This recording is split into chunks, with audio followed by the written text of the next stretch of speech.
Welcome back to my YouTube channel. ಇವತ್ತಿನ special avalakki puri ಮತ್ತು ಈರುಳ್ಳಿ ಕುರ್ಮಾ ಮಾಡೋದು ಹೇಗೆ ತುಂಬ ಈಸಿಯಾಗಿ ಅಂತ ಹೇಳ್ಕೊಡ್ತೀನಿ. ಎಲ್ಲದರಲ್ಲೂ ಪೂರಿ ಕೇಳಿರ್ತೀರಾ, ಮೈದಾ ಹಿಟ್ಟು, ಗೋಧಿ ಹಿಟ್ಟು, ಅಕ್ಕಿ ಹಿಟ್ಟಲ್ಲಿ. ಇದ್ಯಾವುದು ಅವಲಕ್ಕಿ ಪೂರಿ ಅಂತೀರಾ, ತುಂಬ ಟೇಸ್ಟಿಯಾಗಿರುತ್ತೆ. ಬನ್ನಿ ಕುರ್ಮಾ ಯಾವ್ದು ಬೇಕಾದರೂ ಮಾಡ್ಕೋಬೋದು, ಹೇಗೆ ಅಂತ ಹೇಳ್ಕೊಡ್ತೀನಿ. ಯಾರೆಲ್ಲ ನನ್ನ ಚೆನ್ನಾಗಿ ನೋಡ್ತಿದ್ದೀರಾ ಪ್ಲೀಸ್ ಲೈಕ್ ಮಾಡಿ, ಸಬ್ಸ್ಕ್ರೈಬ್ ಮಾಡಿ, ಪಕ್ಕದಲ್ಲಿರೋ ಬೆಲ್ ಬಟನ್ ಒತ್ತೋದಂತೂ ಮರಿಬೇಡಿ. ಅದಕ್ಕೆ 1 ಬೌಲಷ್ಟು ಅವಲಕ್ಕಿ ತಗೊಂಡ್ರೆ 1 ಬೌಲಷ್ಟೇ ಚಿರೋಟಿ ರವೆನ ತಗೊಳ್ಳೋಣ. ಇಲ್ಲಾಂದರೆ ನೀವು 1 ಬೌಲ್ ಅವಲಕ್ಕಿ ತಗೊಂಡು ಅರ್ಧ ಬೌಲಷ್ಟು ಚಿರೋಟಿ ರವೆ ತಗೊಂಡ್ರು ನಡೆಯುತ್ತೆ. ಇದನ್ನು ಪುಡಿ ಮಾಡ್ಕೊಂಬಿಡೋಣ ಮಿಕ್ಸಿಯಲ್ಲಿ. ನಾನು ಹೇಳೋದು ತುಂಬ ಈಸಿ ಮೆಥಡು, ಇದೊಂಥರ ಡಿಫ್ರೆಂಟ್ ಆಗಿರುತ್ತೆ ನೋಡಿ. ಅದಕ್ಕೆ ಪುಡಿ ಮಾಡ್ಕೊಂಡ್ರೆ ಸಾಕು. ನಂತರ ಇದಕ್ಕೆ ಒಂದು ಅರ್ಧ ಸ್ಪೂನಷ್ಟು ಕಸೂರಿ ಮೇಥಿ, ಉಪ್ಪು, ಫಸ್ಟು ರುಚಿಗೆ ತಕ್ಕಷ್ಟು ಉಪ್ಪನ್ನು ಹಾಕಿ, ನಂತರ ಇದಕ್ಕೆ ಸ್ವಲ್ಪ ಸಕ್ಕರೆಯನ್ನು ಹಾಕೋಣ. ಅರ್ಧ ಸ್ಪೂನಷ್ಟು ಸ್ವಲ್ಪ ಕಸೂರಿ ಮೇಥಿಯನ್ನು ಹಾಕಿ, ನಂತರ ನಾನು ಅರ್ಧ ಬೌಲಷ್ಟು ಮೊಸರನ್ನು ಹಾಕ್ತಾಯಿದ್ದೀನಿ. ನಂತರ ಇದಕ್ಕೆ ಸ್ವಲ್ಪ ನೀರನ್ನು ಹಾಕಿ ಪೂರಿ ಹಿಟ್ಟು ಅದಕ್ಕೆ ಕಲಿಸ್ಕೊಂಡ್ರೆ ಸಾಕು. ಎಷ್ಟು ನೀರು ಬೇಕು ಅಷ್ಟು ನೀರನ್ನು ಹಾಕಿ ಪೂರಿ ಹಿಟ್ಟು ಅದಕ್ಕೆ ಕಲಸಿಡೋಣ. ಸ್ವಲ್ಪ ನೀರು ಹಿಡಿಯುತ್ತೆ ಇದು. ನಿಮಗೆ ನೀರು ಎಷ್ಟು ಬೇಕು ಅನ್ನೋದು ನೋಡಿ. ಅದಕ್ಕೆ ಪೂರಿ ಹಿಟ್ಟು ಹದ ಗೊತ್ತಿರುತ್ತಲ್ವ ನಿಮಗೆ, ಅದಕ್ಕೆ ಕಲಸಿಟ್ಬಿಡೋಣ. ನಾನು ಹೇಳಿದ್ನಲ್ಲ, ಎಲ್ಲ ರೀತಿಯೂ ಪೂರಿ ಮಾಡ್ಕೊಂಡ್ರೆ ಈ ಥರ ಅವಲಕ್ಕಿಲೂ ಪೂರಿ ಮಾಡಿ ತುಂಬಾ ಟೇಸ್ಟಿಯಾಗಿರುತ್ತೆ. ಟ್ರೆಂಡಿಂಗ್ ಕೂಡ ಇದು ಈಗ ನೋಡಿ. ಈ ಥರ ಚೆನ್ನಾಗಿ ನಾದಿ ಅದಕ್ಕೆ ಪೂರಿ ಹಿಟ್ಟನ್ನು ಕಲಸಿ ಇಡೋಣ. ಬೆಳಗ್ಗಿನ ತಿಂಡಿಗೆ ಏನಪ್ಪ ಅಂದಾಗ ಈ ಥರ ಡಿಫ್ರೆಂಟಾಗಿ ಮಾಡಿಕೊಟ್ರೆ ಮಕ್ಕಳು ಕೂಡ ತುಂಬ ಇಷ್ಟ ಆಗುತ್ತೆ ನೋಡಿ. ಅದಕ್ಕೆ ಮಾಡಿ ಇದನ್ನು 1/4 ಗಂಟೆ 20 ನಿಮಿಷ ಇಡೋಣ. ಒಂದು ಲಿಡ್ಡನ್ನು ಕ್ಲೋಸ್ ಮಾಡಿ ಇಡಿ. ನಂತರ 20 ನಿಮಿಷ ಆದಮೇಲೆ ನೋಡಿ, ಈ ಥರ ಹಿಟ್ಟು ಈ ಥರ ಸ್ಮೂತ್ ಆಗಿರುತ್ತೆ. ಇದನ್ನು ಹಿಟ್ಟನ್ನು ಚೆನ್ನಾಗಿ ನಾದ್ಕೊಂಬಿಡೋಣ. ನಾದಾದಮೇಲೆ ಪೂರಿಗಳನ್ನ ಹಾಕೋದು ಹೇಗೆ ಅಂತ ಹೇಳ್ಕೊಡ್ತೀನಿ. ಚೆನ್ನಾಗಿ ನಿಮ್ಗೆ ಯಾವ ಸೈಜ್ ಬೇಕೋ ಆ ಸೈಜ್ ಉಂಡೆಗಳನ್ನ ಕಟ್ಕೊಳ್ಳಿ.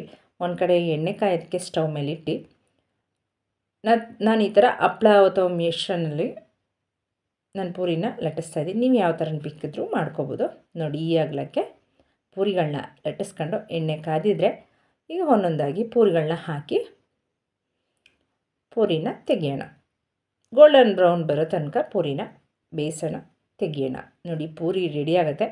ಇದ್ರ ಜೊತೆ ಕೂರ್ಮನ ನಾನು ಆನಿಯನ್ ಮಾಡ್ತಾಯಿದ್ದೀನಿ. ನೀವು ಯಾವ ಕೂರ್ಮ ಜೊತೆಗಾದರೂ ಮಾಡ್ಕೋಬೋದು, ತುಂಬ ಚೆನ್ನಾಗಿರುತ್ತೆ, ಟೇಸ್ಟಿಯಾಗುತ್ತೆ. ನಾನು ಹೇಳಿದ್ನಲ್ಲ, ಡಿಫ್ರೆಂಟ್ ಆದಂಥ ಪೂರಿ ಇದು.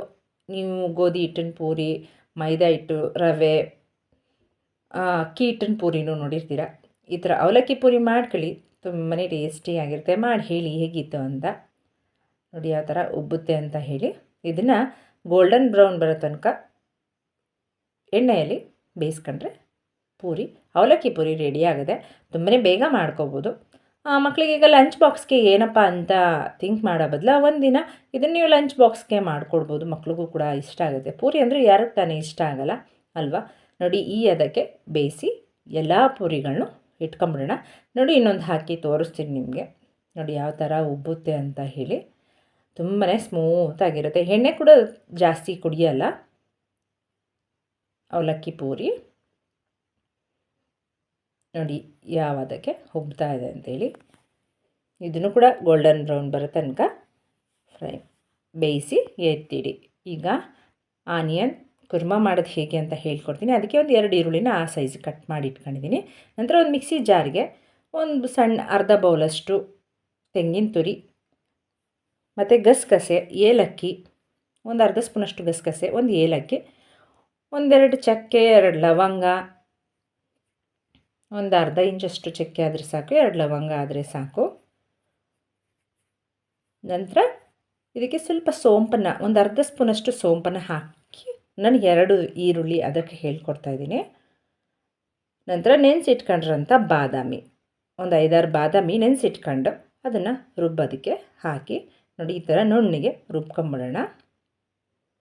ನಂತರ ಈರುಳ್ಳಿಗೆ ಟೊಮೆಟೊನ ಹಾಗೆ ಹಾಕೋದಕ್ಕಿಂತ ಈ ಥರ ರುಬ್ಬಿ ಹಾಕೋಣ. 2 ಈರುಳ್ಳಿಗೆ 1 ಟೊಮ್ಯಾಟೊ ಹಾಕಿದ್ರೆ ಸಾಕು. ನಂತರ ಸ್ಟವ್ ಮೇಲೆ ಒಂದು ಫ್ರೈಯಿಂಗ್ ಪ್ಯಾನನ್ನು ಇಡಿ. ಕುರ್ಮಾ ಮಾಡೋದಕ್ಕೆ ಎಣ್ಣೆನ ಹಾಕಿ ನಾನು 1 ಸ್ಪೂನಷ್ಟು ಎಣ್ಣೆ ಹಾಕ್ತಾಯಿದ್ದೀನಿ. ಅದಕ್ಕೆ ಒಂದು ಅರ್ಧ ಸ್ಪೂನಷ್ಟು ಜೀರಿಗೆನ ಹಾಕ್ತಾಯಿದ್ದೀನಿ. ಜೀರಿಗೆ ಚಟಪಟ ಸಿಡಿದ ನಂತರ ಈರುಳ್ಳಿನ ಆ್ಯಡ್ ಮಾಡಿಬಿಡೋಣ. ಇಲ್ಲ ಅದಕ್ಕೆ ಸ್ವಲ್ಪ ಕಸೂರಿ ಮೆಥಿ ಹಾಕ್ತಾಯಿದ್ದೀನಿ, ಒಂದು ಅರ್ಧ ಸ್ಪೂನಷ್ಟು. ನೀವು ಲಾಸ್ಟಿಗೆ ಹಾಕಿದ್ರೂ ನಡೆಯುತ್ತೆ, ಇಲ್ಲ ಫಸ್ಟ್ ಫ್ರೈಗೆ ಹಾಕಿದ್ರೂ ನಡೆಯುತ್ತೆ. ನಂತರ ಈರುಳ್ಳಿ ಈ ಥರ ನೋಡಿ, ಈ ಥರ ಕಟ್ ಮಾಡ್ಕೊಂಡ್ರಂಥ ಈರುಳ್ಳಿನ ಹಸಿ ವಾಸನೆ ಹೋಗೋ ತನಕ ಫ್ರೈ ಮಾಡ್ಕೊಂಬಿಡೋಣ.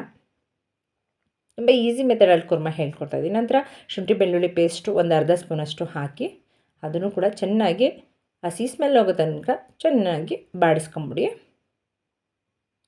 ನಂತರ ಇದಕ್ಕೆ ಮಸಾಲೆಗೆ ಖಾರಕ್ಕೆ ಏನು ಹಾಕಬೇಕು ಅಂತ ಹೇಳ್ಕೊಡ್ತೀನಿ ನಿಮಗೆ.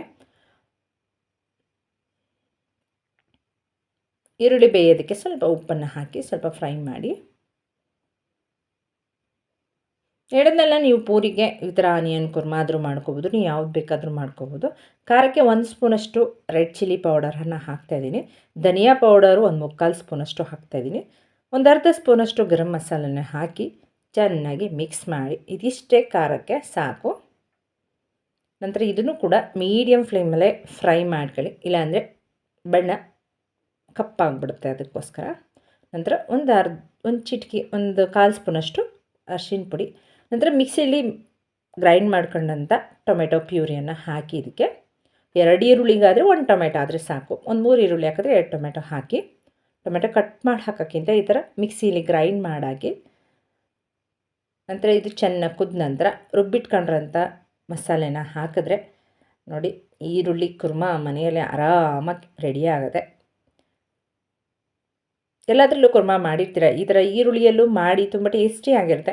ನಾನು ಈ ಥರ ಪೂರಿಗೆ ಅಂತಲೇ ಎಲ್ಲದಕ್ಕೂ ಕೂಡ ಮಾಡ್ಕೋಬೋದು, ಚಪಾತಿಗೆ, ರೊಟ್ಟಿಗೆ ಎಲ್ಲದಕ್ಕೂ ಕೂಡ ಮಾಡ್ಕೋಬೋದು. ಒಂದು ಗೀ ರೈಸ್ಗೂ ಮಾಡಿ ನೋಡಿ, ಈ ಥರ ಕುರ್ಮ ತುಂಬಾ ಚೆನ್ನಾಗಿರುತ್ತೆ. ನೋಡಿ, ಈ ಥರ ಚೆನ್ನಾಗಿ ಕುದ್ದ ನಂತರ ರುಚಿಗೆ ತಕ್ಕಷ್ಟು ಉಪ್ಪು ಹಾಕ್ಬಿಟ್ರೆ ಈರುಳ್ಳಿ ಕುರ್ಮ ರೆಡಿ ಆಗುತ್ತೆ ಪೂರಿ ಜೊತೆಗೆ.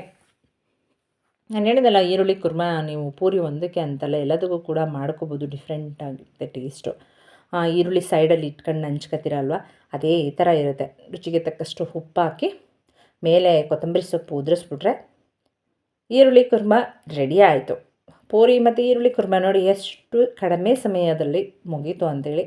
ಮಕ್ಕಳಿಗೆ ಸ್ನ್ಯಾಕ್ಸ್ಗಾಗಿರಲಿ, ಲಂಚ್ ಬಾಕ್ಸ್ಗಾಗಲಿ ತುಂಬಾ ಟೇಸ್ಟಿಯಾಗಿರುತ್ತೆ ನೋಡಿ. ಅದಕ್ಕೆ ಈರುಳ್ಳಿ ಕುರ್ಮ ರೆಡಿ ಆಯಿತು.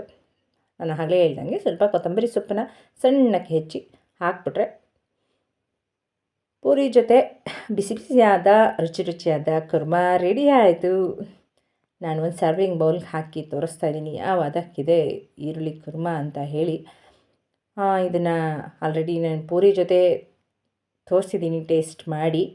ಹಾಗೆ ಯಾರಿಗೆಲ್ಲ ಈ ಈರುಳ್ಳಿ ಕುರ್ಮ ಮತ್ತು ಅವಲಕ್ಕಿ ಪೂರಿ ವಿಡಿಯೋ ಇಷ್ಟ ಆಯಿತು, ಪ್ಲೀಸ್ ಲೈಕ್ ಮಾಡಿ, ಶೇರ್ ಮಾಡಿ, ಕಮೆಂಟ್ ಮಾಡಿ, ಸಬ್ಸ್ಕ್ರೈಬ್ ಆಗೋದಂತೂ ಮರಿಬೇಡಿ. ಹಾಗೆ ನಮ್ಮ ಚಾನಲ್ಗೆ ಹೈಪ್ ಕೊಡೋದಂತೂ ಮರಿಬೇಡಿ. Okay, bye, thanks for watching.